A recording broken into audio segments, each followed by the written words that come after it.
नाम आमना है और मैंने एक ऐसे घर में आंख खोली जो माली तौर पर मिडिल क्लास घराना कहलाता है।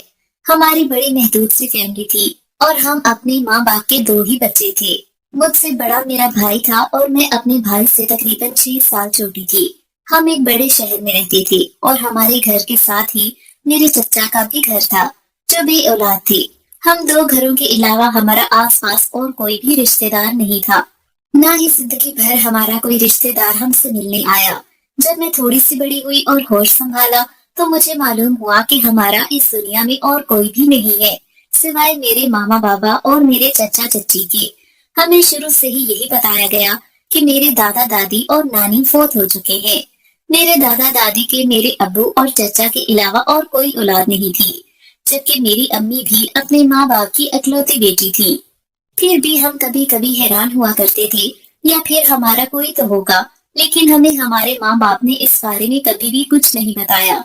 मेरे चचा ने एक लड़का गोद लेकर पाला हुआ था जिसका नाम वकास था।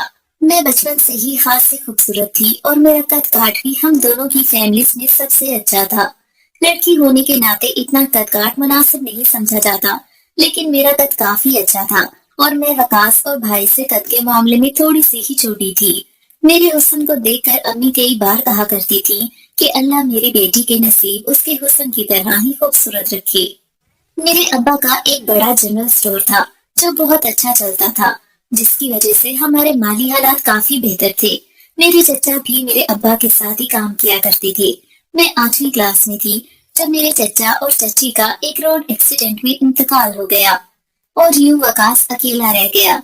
मेरा बड़ा भाई उस वक्त ग्रेजुएशन के लिए दाखिला ले चुका था। मेरे बड़े भाई का नाम सोहेल था। चाची की वफात के बाद मेरे माँ बाप को बहुत बड़ा धचका लगा और वो दोनों भी गुमसुम रहने लगे।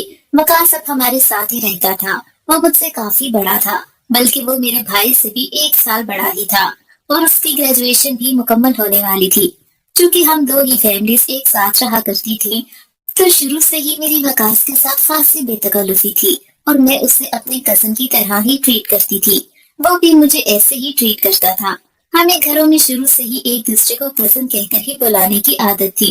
हमारे माँ बाप ने भी कभी हमें ये जोर नहीं दिया कि हम एक दूसरे को बहन या भाई बोलें, लेकिन इसके बावजूद हमारे दरमियान किसी भी किस्म की कोई भी ऐसी चीज नहीं थी जिससे मैं किसी किस्म की गलत फहमी का शिकार होती। कम से कम मेरी जानिब से तो ऐसी कोई भी चीज नहीं थी। वकास ने अब्बा से मशवरा करके चचा का घर फरोख्त कर दिया और हासिल होने वाली रकम से ग्रेजुएशन के बाद बैरून मुल्क चला गया। उस वक्त तक मेरे भाई की ग्रेजुएशन शुरू हो चुकी थी और मैं 9वीं क्लास में ही थी। हमारे घर का माहौल बहुत ही सादा और मजहबी सा था।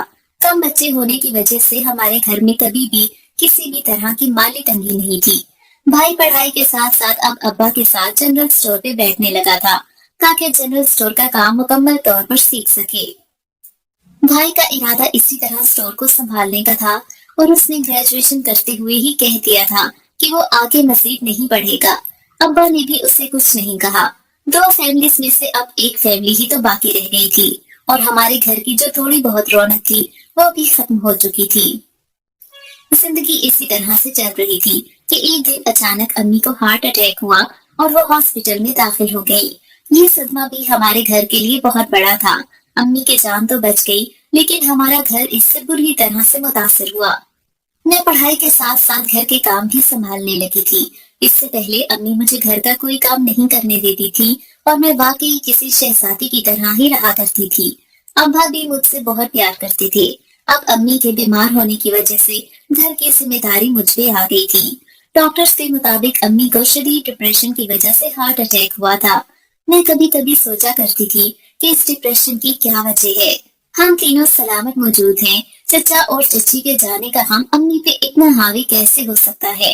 अम्मी और चाची के दरमियान सहेलियों जैसा ही ताल्लुक था, लेकिन आखिर फिर भी वो देवरानी जेठानी ही थी। मुझे मेरे इन सवालात का कभी भी मुनासिब जवाब नहीं मिल सका। वैसे भी हम अपने घर में बहुत खुश थे। फिर अम्मी को डिप्रेशन का अटैक आना खासी हैरत की बात थी।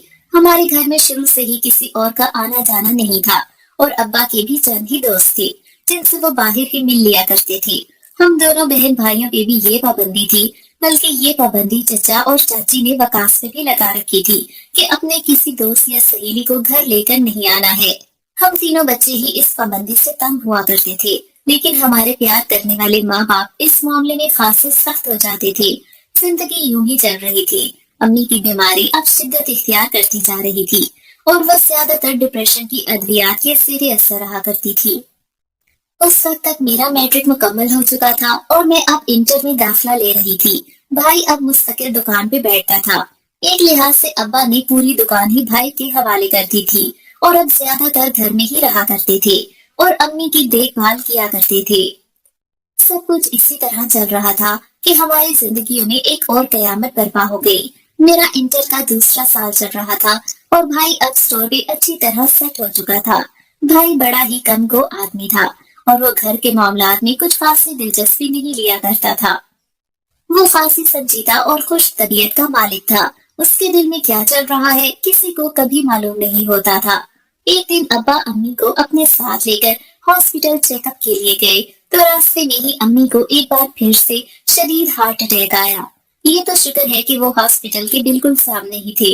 अम्मी को एक बार फिर इमरजेंसी वार्ड में मुंतकिल कर दिया गया। हम सब लोग निहायत परेशान थे। खास तौर पर अब्बा की हालत तो बिल्कुल भी अच्छी नहीं थी।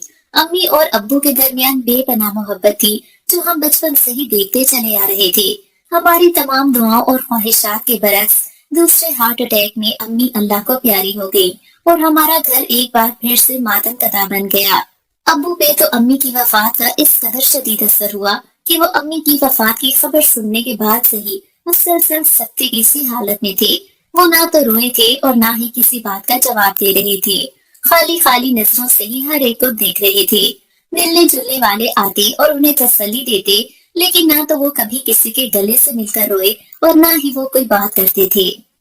बस खामोश निगाहों से हर एक को देख रहे थे। कफन दफन का सारा इंतजाम भाई ने संभाला हुआ था। तदफीन के मौके पे जब अम्मी को कब्र में उतारा जा रहा था तो वही मौके पे अब्बा को भी हार्ट अटैक आ गया। इससे पहले कि उन्हें हॉस्पिटल मुंतकिल किया जाता, वो अपनी बीवी की तदफीन के मौके पे ही अल्लाह को प्यारे हो गए। ये अम्मी की वफात का दूसरा दिन था और ये खबर इस कदर खौफनाक थी कि हमारा पूरा घर ही इससे तहस नहस हो गया। चंद ही दिनों में हमारा घर खाली हो चुका था और अब हम बहन भाई ही बचे थे। मेरा तो रो रो कर बुरा हाल था, जबकि भाई का भी हाल मुझसे कुछ अलग नहीं था।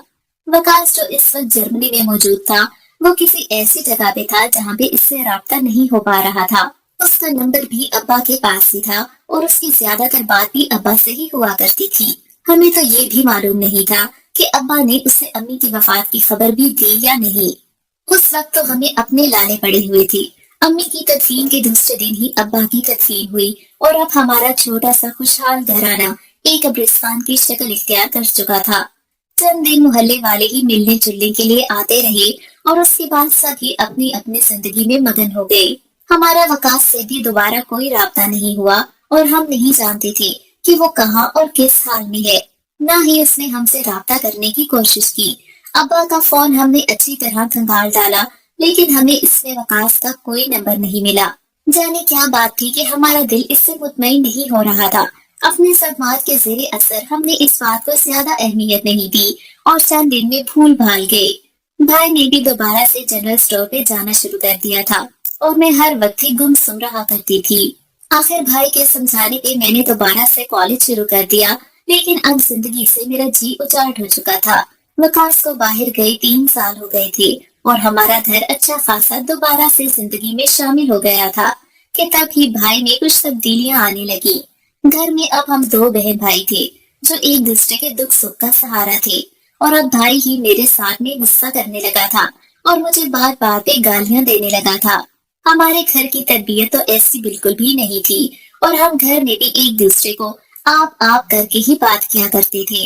इसलिए भाई के अंदर आने वाली ये तब्दीलियां मेरे लिए खासी हैरानकुन और खौफनाक थी। मैंने एक दिन ऐसे मौके पे भाई को कहा कि भाई आप मेरे साथ ऐसे क्यों करते हैं? अब घर में हम 2 ही तो लोग हैं। जिससे भाई ने कोई जवाब नहीं दिया। मुझे हैरत थी कि मेरा कम गो और संजीदा भाई ऐसा क्यों होता चला जा रहा है, लेकिन शायद अभी किस्मत को मेरे और भी इम्तिहान मंजूर थे। यूं ही करते कराते मैं ग्रेजुएशन कर चुकी थी और अब जॉब करना चाहती थी, लेकिन भाई ने मुझे इसकी इजाजत नहीं दी और कहा कि मैं तुम्हारी शादी कर दूंगा, बस तुम घर बैठो और घर को संभालो। तुम्हें कहीं आने जाने की कोई जरूरत नहीं है। मैंने इस मामले में भाई से काफी बहस की, लेकिन भाई ने मुझे गुस्से से चुप करवा दिया, बल्कि मुझे बालों से पकड़कर झंझोड़ा भी और कहा कि अब मैं ही इस घर का सरबरा हूँ और यहाँ पे मेरा ही हुक्म चलेगा। इस बात को अपने जहन में अच्छी तरह से बिठा लो। मैं तो हैरान थी कि आखिर मेरे भाई में ऐसी तब्दीलियां कहाँ से आ रही हैं और वो क्या करता भी रहा है। जनरल स्टोर के मामला जो कभी घर में डिस्कस हुआ करते थे, भाई तो वो मुझसे बिल्कुल ही डिस्कस नहीं करता था। इसलिए मुझे कुछ इल्म नहीं था कि भाई किन राहों का शिकार हो चुका है और उसके अंदर ये तब्दीलियां क्यों आ रही हैं। मुझे ग्रेजुएशन किए हुए 4 माह बीत चुके थे जब एक दिन मैं भाई का इंतजार करते करते बहुत ही ज्यादा परेशान हो गई। दिन ढल चुका था और रात की तारीकी जा रही थी, लेकिन भाई का कोई अता पता नहीं था। इससे पहले भाई दिन में एक बार घर में खाना खाने जरूर आया करता था, लेकिन आज वो नहीं आया था और ना ही कोई पैगाम भेजा था कि वो क्यों नहीं आया। जब रात गहरी हो गई तो मेरी परेशानी का कोई ठिकाना नहीं रहा। मैंने उससे पास के मोहल्लेदारों से कहा कि वो भाई के स्टोर पे जाकर पता करके आए। उन्होंने वापस आकर यही बताया कि जनरल स्टोर तो बंद है और उसके आसपास के लोगों के मुताबिक भाई मामूल के मुताबिक ही जनरल स्टोर बंद करके चला गया था और अब उसका कुछ इल्म नहीं था कि वो कहाँ है और क्या कर रहा है। तभी रात के 2 बजे के करीब जब मैं अपने अंदेशों और वसवसों में घिरी हुई थी और भाई की खबर मिलने का इंतजार कर रही थी कि अचानक दरवाजा बजा। मैं भागती हुई दरवाजे की तरफ बढ़ गई। दरवाजा खुला तो भाईजान अनजान लोगों के साथ उनका सहारा लिए खड़ा था। उन्होंने कहा कि अपने भाई को संभालो, जुआ खेलते और शराब पीते कुछ ज्यादा ही बदमस्त हो गया है। ये कहकर उन्होंने भाई को दहलीज के अंदर तकरीबन धक्का देने वाले अंदाज में छोड़ा और फिर बुड़बुड़ाते हुए वहां से चले गए। मेरे लिए तो ये बातें निहायत ही हैरत अंगेज और खौफनाक थी। आखिर भाई ये किस राह पे चल निकला था। हमारे घर का माहौल तो ऐसा बिल्कुल भी नहीं था। जो कुछ भाई करता फिर रहा था, मैंने बड़ी ही मुश्किल से खींच खींच कर भाई को उसके बिस्तर पे लिटाया और उसके मुंह से गंदी बदबू के फबके आ रहे थे जो शराब पीने की वजह से थे। मैंने बहुत कोशिश की कि वो किसी तरह से खाना खा ले, लेकिन वो तो अपने होश में ही नहीं था और ऑल फॉल बके जा रहा था। मैं सारी रात भाई के बिस्तर के साथ जमीन पे बैठी रही और इसी तरह बैठे बैठे मेरी आंख लग गई। सुबह जब मेरी आंख खुली तो भाई अभी तक नशे में धुत सो रहा था और उस वक्त सुबह के 8 बज चुके थे। उस वक्त तक मामूल के मुताबिक भाई जनरल स्टोर खोल चुका होता था, लेकिन आज तो न जाने कौन सा मनहूस दिन था कि भाई अब तक पड़ा सो रहा था और उससे जुआ खेलकर और शराब भी पी कर आया था। मैं उठकर घर के कामों में मसरूफ हो गई और खाना बनाने लगी। मुझे इस सब में तकरीबन 2 घंटे लगे और जब मैं भाई के पास आई तो वो जागा हुआ था, लेकिन अब तक उस पे नशे के असरात मौजूद थे। मैंने भाई से कहा कि उठकर नहा लो, तो उसने मेरी तरफ देखा और फिर सर झुका लिया। मैंने उससे कोई बात नहीं की। चुपचाप उठकर वो नहाने के लिए चला गया। पानी की वजह से नशे के रहे सही असरात भी खत्म हो चुके थे और अब भाई को भूख लग रही थी। मैंने खामोशी से भाई को खाना दिया। खाना खाकर भाई जान स्टोर पे जाने लगा तो मेरे भाई से पूछा कि भाई आप ये क्या करते फिर रहे हैं? आपको कुछ ख्याल भी है कि पीछे घर में आपकी अकेली बहन किन किन आजमाइशों से गुजरती है जब आपकी कोई खबर नहीं मिलती? मेरी ये बात सुनकर भाई को फिर से गुस्सा आ गया और वो कहने लगा कि तुम अपने काम से काम रखो, मैं जानता हूँ कि मैं क्या कर रहा हूँ। मेरा इस दुनिया में भाई के सिवा कोई भी नहीं था और भाई इसी बात का फायदा उठा रहा था। वक्त एक बार फिर गुजरने लगा और अब भाई रोज से शराब पीकर और जुआ खेल कर आता था। एक बार मेरे सामने पर्दा उठ गया था तो भाई को बिल्कुल भी शर्म नहीं रही थी। भाई कुछ दाव जीतता था और कुछ हार कर आता था। कारोबार की तरफ भी उसकी तवज्जो न होने के बराबर रह गई थी। मुझे तो भाई जनरल स्टोर के हाल के बारे में कुछ बताता ही नहीं था कि आखिर जनरल स्टोर किस हाल में है और कैसा चल रहा है। मोहल्लेदारों की तरफ से जो बातें मेरे कानों में पड़ती थी वो यही थी कि अब स्टोर में माल खत्म होने वाला है और मुलाजिम भी एक एक करके छोड़कर जा चुके थे। भाई दिन चढ़े के ही दुकान खोलता था और चंद घंटे ही वहाँ पे बैठा करता था। दुकान में सामान होता तो ग्राहक आते, इसलिए भाई कुछ देर वहाँ बैठा रहता और फिर दुकान बंद करके अपनी अय्याशियों में मशगूल हो जाता। अब्बा की छोड़ी हुई सारी जमा पूंजी भाई इस तरह की हराम कारियों में उड़ा रहा था और उससे कोई फिक्र नहीं थी कि उसके घर में उसकी जवान बहन भी बैठी है जिसकी उसने शादी भी करनी है। भाई की ये हरकतें मेरे लिए शदीद परेशानी का सबब थी और मुझे लग रहा था कि भाई अब सब कुछ ही तबाह कर देगा। असल मुसीबत तो ये थी कि अब्बा ने अपनी जिंदगी में ही सब कुछ भाई को सौंप दिया था, क्योंकि उस वक्त तक तो मैं भी ये नहीं सोच सकती थी कि मेरा इतना प्यारा भाई एकदम से ऐसी गलत सोहबत का शिकार हो जाएगा। अगर मेरे हाथ में कुछ होता तो मैं उसे महफूज करने की कोशिश तो करती, लेकिन मेरे हाथ में तो कुछ भी नहीं था और मुझे यूं लग रहा था कि मेरा भाई सब कुछ ही बर्बाद कर देगा। ले देकर इस मकान में मेरा हिस्सा बचता था, लेकिन मुझे अच्छी तरह से अंदाजा था कि अब वो मुझे कभी नहीं मिलेगा। ऊपर से भाई मुझे जॉब भी नहीं करने दे रहा था। मैं इसी कश्मकश में दिन गुजार रही थी जब बात मेरी बर्दाश्त से बाहर हो गई और अब घर में आने वाले पैसे भी खत्म हो गए। मुझे लगा कि अगर ऐसा ही चलता रहा तो घर में फाकों की नौबत आते हुए ज्यादा दिन नहीं लगेंगे। तो मैंने एक फैसला कर ही लिया। मेरा भाई को बताए बगैर मैंने जॉब के लिए इंटरव्यू दिया और मैं सिलेक्ट भी हो गई। अगले दिन जैसे ही मैंने भाई को बताया कि मैं जॉब कर रही हूँ तो उसने उठकर मुझे मारना शुरू कर दिया। जिंदगी में पहली बार भाई मुझे इतनी बेदर्दी से मार रहा था। उसका कहना था कि तुम ये बेगैरती वाले काम क्यों कर रही हो। मैंने रोते हुए उससे कहा कि भाई कोई बेगैरती नहीं है, मैं तो घर का राशन चलाने के लिए ये सब कर रही हूँ, क्योंकि मुझे इल्म है कि अभी दुकान की आमदन बहुत कम रह गई है। आपको तो पता है कि अपा ने अपनी जिंदगी में भी मुझे जॉब की बात पे कभी भी मना नहीं किया था।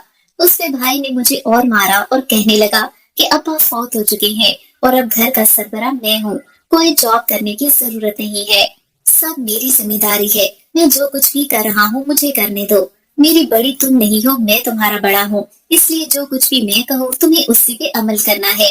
ये कहकर भाई ने मेरा अपॉइंटमेंट लेटर फाड़ दिया और पैर पटकता हुआ घर से चला गया। मैं तो शदीद डिप्रेशन का शिकार हो चुकी थी कि मेरा भाई ही मेरे लिए जल्लाद और सालिम कसाई बन गया था और जो मेरे लाड उठाते नहीं थकता था। और वो लड़की जो अपने घर में शहजादी की तरह रहती थी, वो अब इतनी कमजोर हो चुकी थी कि उसका भाई उसे जानवरों की तरह मारता था। मैं इन तमाम हालात से निहायत घुटन का शिकार हो चुकी थी। तभी 2 दिन बाद मुझे खबर मिली कि भाई ने जनरल स्टोर की तीनों बड़ी दुकानों को एक साथ फरोख्त करके वह सारी की सारी रकम जुए में लगा दी है। ये रकम तकरीबन 1.5 करोड़ रुपए की थी। उस भाई ने बड़ी बेदर्दी से जुए में लगा दिया था। उस दिन जब भाई घर आया तो मैं उससे लड़ पड़ी। वो मुझे मारता रहा लेकिन मैं बोलने से नहीं रुकी। मैंने उससे कहा कि इस रकम में मेरा भी हिस्सा था, तुम क्या सोचकर ये सब कर रहे हो। अब्बा ने सारी जिंदगी मेहनत करके इस कारोबार को खड़ा किया और तुम उसे एक हराम काम में इस्तेमाल कर रहे हो। भाई ने मुझे उस दिन इतना मारा कि मेरे चेहरे और जिस्म के कई हिस्सों से खून निकलने लगा। वो बार बार यही बात कह रहा था कि तुम होते कौन हो, ये तुम सब बातें करने वाली। मुझे भाई की मार से ज्यादा भाई के अल्फाज तकलीफ दे रहे थे। मैं ये सब कुछ बोल तो रही थी, लेकिन मुझे अच्छी तरह से अंदाजा हो चुका था कि अब आगे क्या होने वाला है। मुसीबत तो ये थी कि हमारा कोई रिश्तेदार भी नहीं था कि जिसे हम इस मामले में डाल सकते। मोहल्ले वाले तो हमारा तमाशा देख रहे थे। मोहल्ले वालों को भी नहीं मालूम था कि अब्बा और चचा कहाँ से आए थे। वो तो बस कई साल से हमारी फैमिली को यहाँ पे आबाद देख रहे थे, तो हमारे उनके साथ मरासम कायम हो गए थे। भाई अपनी हरकतों में जानवरों से भी आगे बढ़ चुका था। उसने मुझे मार पीट कर कई दिन तक चलने के काबिल नहीं छोड़ा था, लेकिन उसके बावजूद मुझे अपने जालिम भाई की खिदमतें तो करनी ही थी। फिर वही हुआ जिसका मुझे डर था। भाई ने जो रकम जुए में लगाई थी वो करोड़ों रुपए भाई एक ही झटके में हार गया, लेकिन मेरे भाई ने उससे कोई सबक नहीं सीखा। उसका कहना था कि वो इतना बड़ा दाव खेलेगा कि जिससे ये तमाम रकम वापस आ जाएगी, लेकिन अब मुझे भाई पे बिल्कुल भी यकीन नहीं था। मुझे लग रहा था कि भाई अब सब कुछ तबाह करके ही दम लेगा। अब तो मुझे ये भी डर लग रहा था कि किसी न किसी दिन भाई इस घर समेत मुझे भी फरोख्त कर देगा। मुझे लग रहा था कि अब मेरी जिंदगी मुकम्मल तौर पर भी जहन्नुम बनने वाली है। जब भाई मुझे मार मार कर थक गया और एक तरफ जाकर लेट गया तो मैंने रोते हुए भाई से कहा कि भाई आप तो कहते थे कि आप मेरी शादी करवा देंगे, आप मेरी शादी ही करवा दें। मैं आपसे कुछ नहीं मांगूंगी, लेकिन मुझे कम अज कम इस तरह से तबाह होने के लिए ना छोड़ें। मेरी बात सुनकर भाई को बहुत गुस्सा आया और उसने उठकर एक बार फिर मेरे मुंह पे जोरदार थप्पड़ मारा।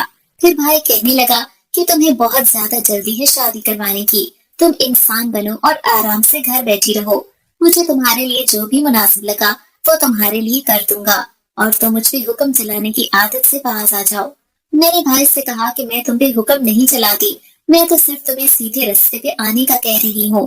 भाई कहने लगा कि तुम मुझे कुछ भी नहीं कह सकती, اپنے کام سے کام رکھو، اور دوبارہ میرے بیچ میں آنے کی کوشش کی تو میں تمہیں قتل کرنے سے بھی گریز نہیں کروں گا۔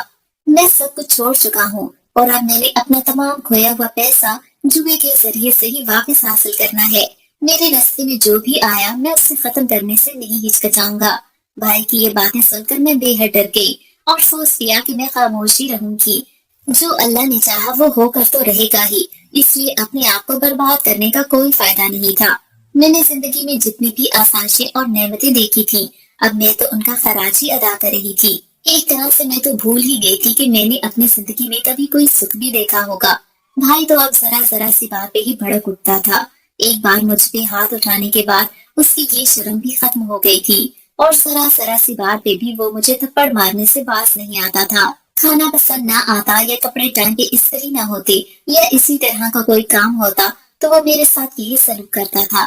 وہ تو مجھے اپنی بہن سے زیادہ کوئی ملازمہ ہی سمجھ رہا تھا۔ میرے پاس یہ سارے ظلم اور تشدد کو سہنے کے سوا کوئی چارہ نہیں تھا۔ میرے پاس جمع شدہ تھوڑی بہت رقم ہی اب گھر کے راشن میں خرچ ہو رہی تھی۔ بھائی گھر کی چیزیں اب ایک ایک کر کے فروخت کر رہا تھا، اور مجھے علم تھا کہ یہ سب اب زیادہ دیر نہیں چلنے والا۔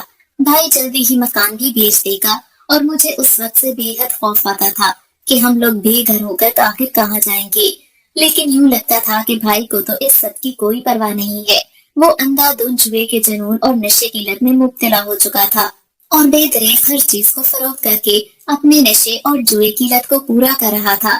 ابا کی وفات کو تب تک 4 سال گزر چکے تھے، اور بھائی ان 4 سالوں میں اتنا بدل گیا تھا جیسے 4 سال نہیں 4 صدیاں گزر گئی ہوں۔ میں بھی اس وقت اس قدر تھک چکی تھی کہ اب تو مجھے لگتا تھا کہ موت ہی اس سب سے چھٹکارے کا واحد حل ہے۔ آخر وہ دن بھی آ ہی گیا جس کا مجھے ڈر تھا۔ بھائی ایک دن اس مکان کو بھی جوئے کے داؤ میں لگا آیا۔ اس دن بھائی نے گھر آ کر مجھے کہا کہ میں دعا کروں کہ میں جیتوں، ورنہ یہ مکان ہمارے پاس نہیں رہے گا۔ میں تو اس کی بات سن کر دہل ہی گئی، اور مجھے بے حد غصہ آیا۔ میں نے چیختے ہوئے اس سے کہا کہ تم ایک حرام کام کے لیے مجھے دعا کا کہہ رہے ہو۔ تمہیں شرم نہیں آتی کہ تم اپنے ساتھ ساتھ اپنی بہن کے سر سے بھی چھت چھین رہے ہو؟ بھائی کہنے لگا کہ تم میرے ساتھ پھر بدتمیزی کر رہی ہو، اور اس کا انجام بالکل بھی اچھا نہیں ہوگا۔ ابھی تو میں تم پہ ہاتھ نہیں اٹھا رہا، بہتر ہے کہ تم اپنی زبان کو بند رکھو، ورنہ اس بار میں تمہیں قتل کیے بغیر نہیں چھوڑوں گا۔ میرا خون کھول رہا تھا، لیکن بھائی کو سمجھانے کا کوئی فائدہ نہیں تھا۔ اس نے تو جو کچھ کرنا تھا وہ کر رہا تھا۔ گھر کے تمام کاغذات پہلے ہی بھائی کے قبضے میں تھے، اس لیے میں تو اسے کسی بھی طرح سے روک نہیں سکتی تھی۔ میں بھائی کے اس حرام کام کے کامیاب ہونے کے لیے کیسے دعا کر سکتی تھی؟ البتہ میں اندر ہی اندر کو رہی تھی اور اللہ سے شکوے کر رہی تھی کہ آخر وہ ہمارے ہنستے بستے گھر کو کیوں اس طرح سے اجڑتا دیکھ رہا ہے، اور وہ ہماری مدد کیوں نہیں کر رہا۔ میں بھول گئی تھی کہ اللہ رحمان ہے، اور وہ اپنے بندوں کے ساتھ کبھی بھی نہیں چھوڑتا۔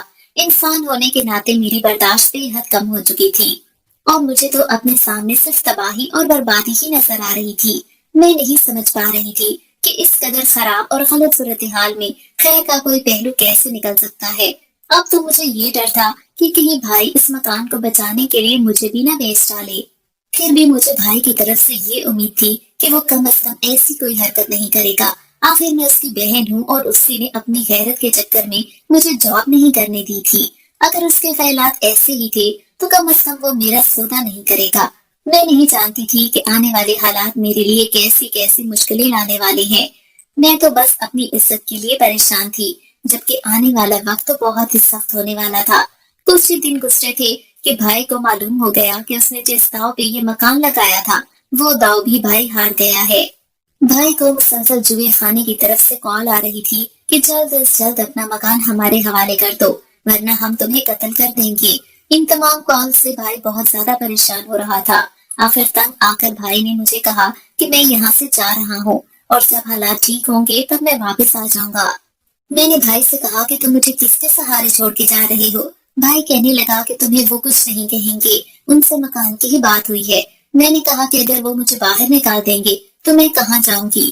بھائی کہنے لگا کہ تم محلے میں کسی کے گھر رہ لینا، اگر میں یہاں پہ رکا تو وہ مجھے اپنے ساتھ قید کر کے لے جانے والے ہیں۔ میں سب سمجھ رہی تھی کہ بھائی اس وقت اپنی جان بچانے کے چکر میں مجھے پیچھے چھوڑ کر جا رہا ہے۔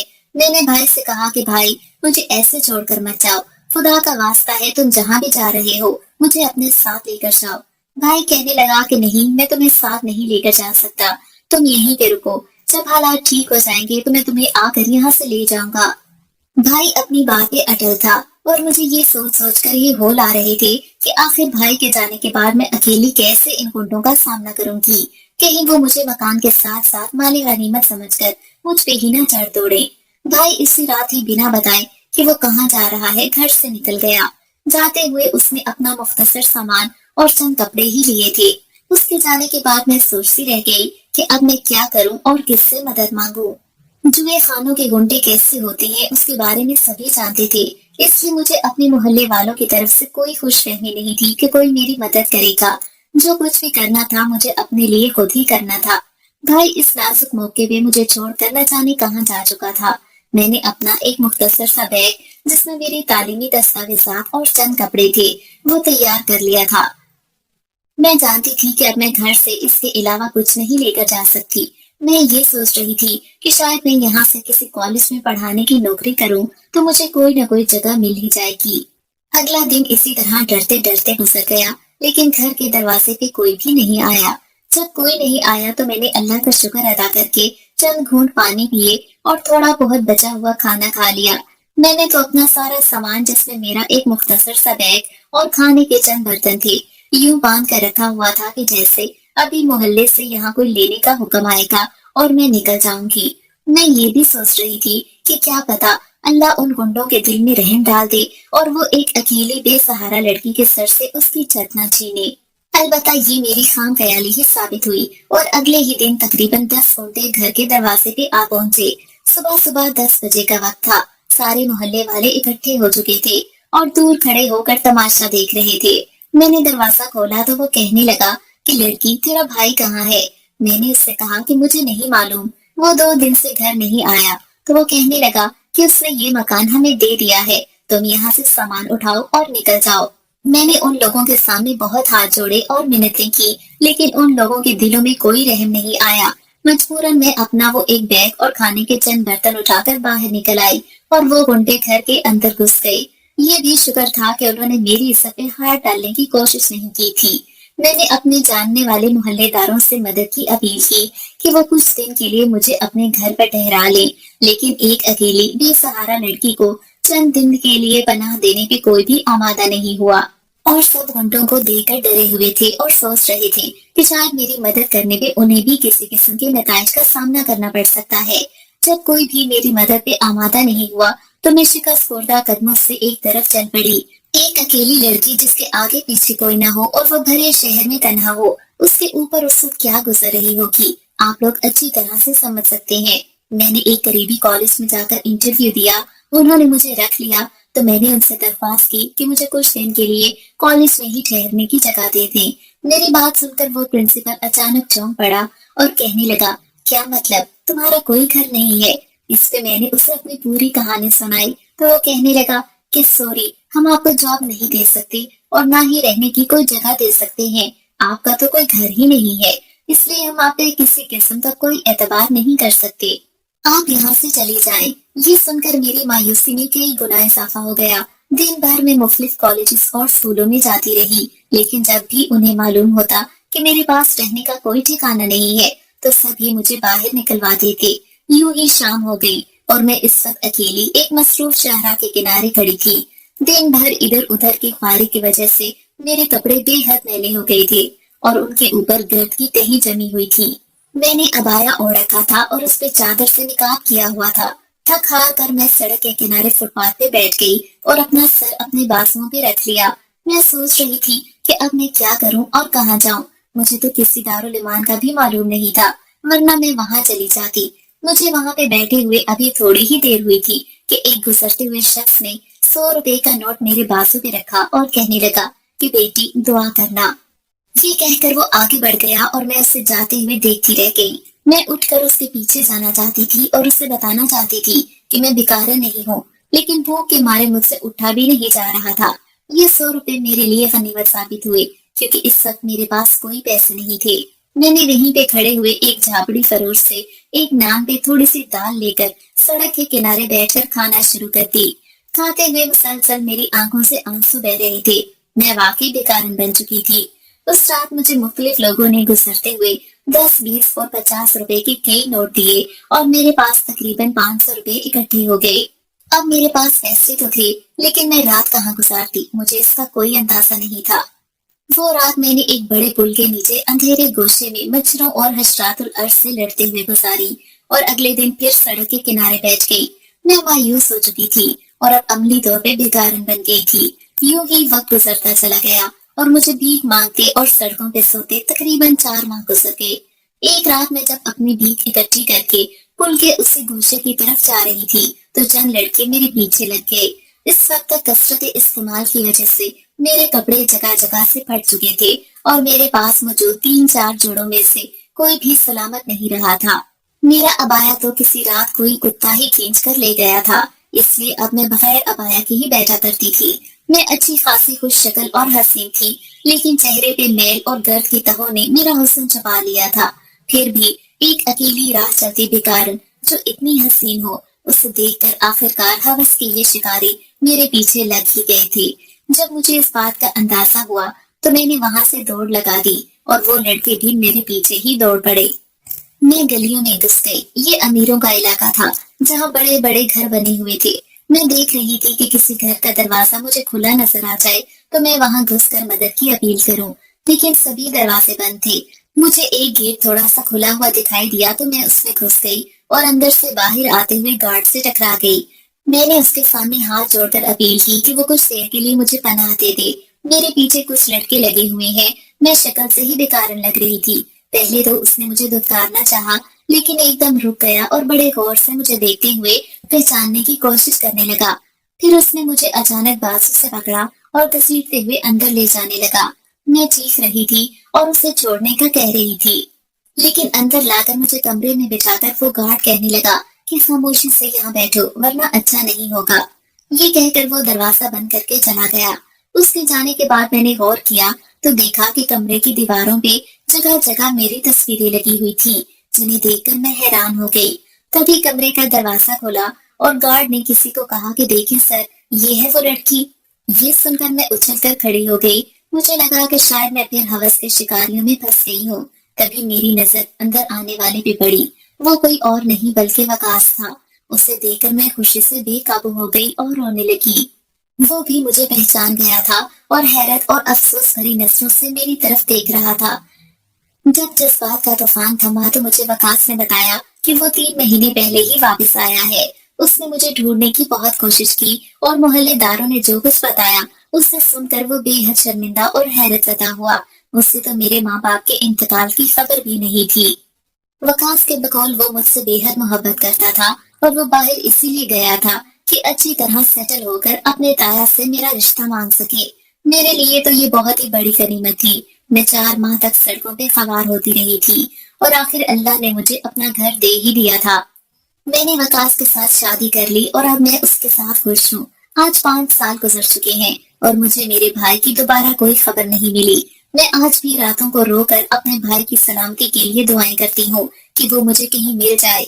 मेरे साथ वकास भी मेरे भाई को ढूंढने की कोशिश कर रहा था। नाज़रीन, ये थी मेरी कहानी। आप बताइए कि आपको मेरी जिंदगी की ये कहानी कैसी लगी।